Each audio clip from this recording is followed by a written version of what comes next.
The US, UK and Norway have launched a large-scale hunt for a Russian submarine suspected of threatening an American aircraft carrier. As The Sun reports, P-8 Poseidon reconnaissance aircraft from the above-mentioned countries are searching for a Russian submarine in the Norwegian Sea. Since Sunday, the aircraft have flown more than 24 missions. London has launched 8 missions from Scotland. The Norwegian Air Force has flown 3 from Evenes Air Base, and the United States has used bases in Iceland and Sicily. The Poseidons are equipped with secret sensors, torpedoes, missiles, and sonar buoys to detect underwater targets. The operation was accompanied by exercises with the Norwegian fleet in the North Sea. The UK Ministry of Defence confirmed that it was a real operation and not an exercise, but refused to disclose details.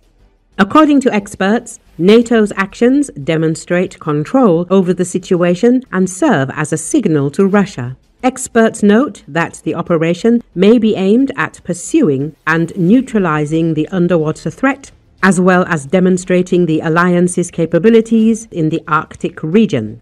It looks like they found a Russian submarine and are actively pursuing it, said former Navy Commander Tom Sharp. The report said that most of the reconnaissance aircraft turned off their transponders as they approached the search area.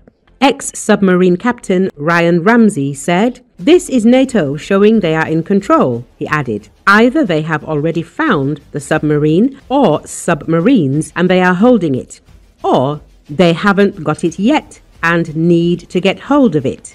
Earlier, media reported how a Danish warship pursued the Marathon, a vessel of the Russian Shadow Fleet heading towards the Danish exclusive economic zone. According to the monitoring services, the Danish patrol ship DNK Navy Patrol P524 approached the tanker. The crew reports that the vessel is flying the flag of the Comoros Islands. However, in fact, Marathon is not registered in any country. The Danish Maritime Authority confirmed that it had contacted the crew but had been misled when the vessel said in a radio contact that it was flying the Comoros flag, but the Comoros denied this. The tanker is not listed in their register. According to Article 73 of the UN Convention on the Law of the Sea, the absence of registration gives coastal states the right to detain or inspect vessels in their EEZ if violations are detected. However, as experts note, in practice, such measures are rarely taken due to the risk of escalation and legal complications, including the maintenance of the vessel, the fate of the cargo and the crew. Despite violating international regulations, such tankers often pass through European waters unhindered under false flags.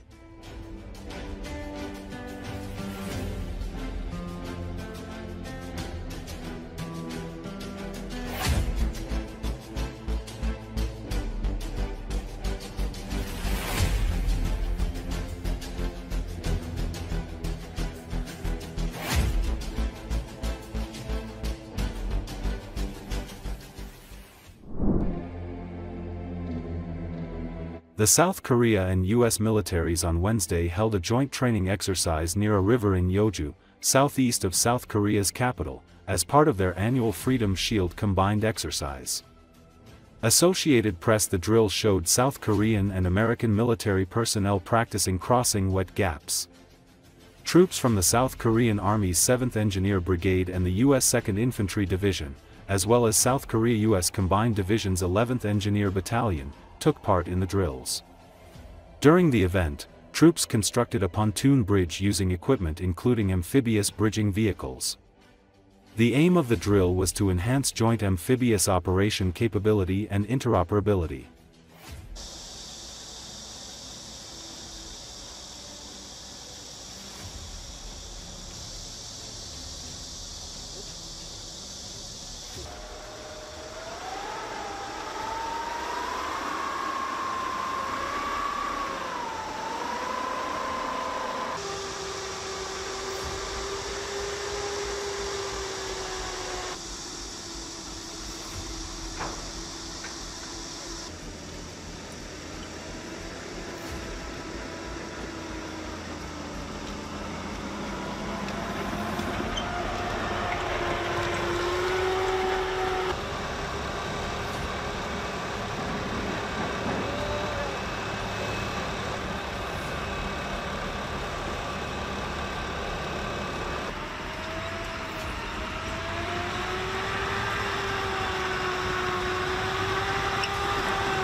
Today's training highlights the U.S.-ROCA relationship and the strengthening of our alliance.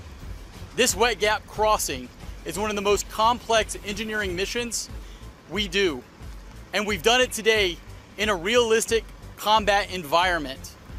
I appreciate my partners with the ROCA, the 7th Engineer Brigade, for coming out here, partnering with us.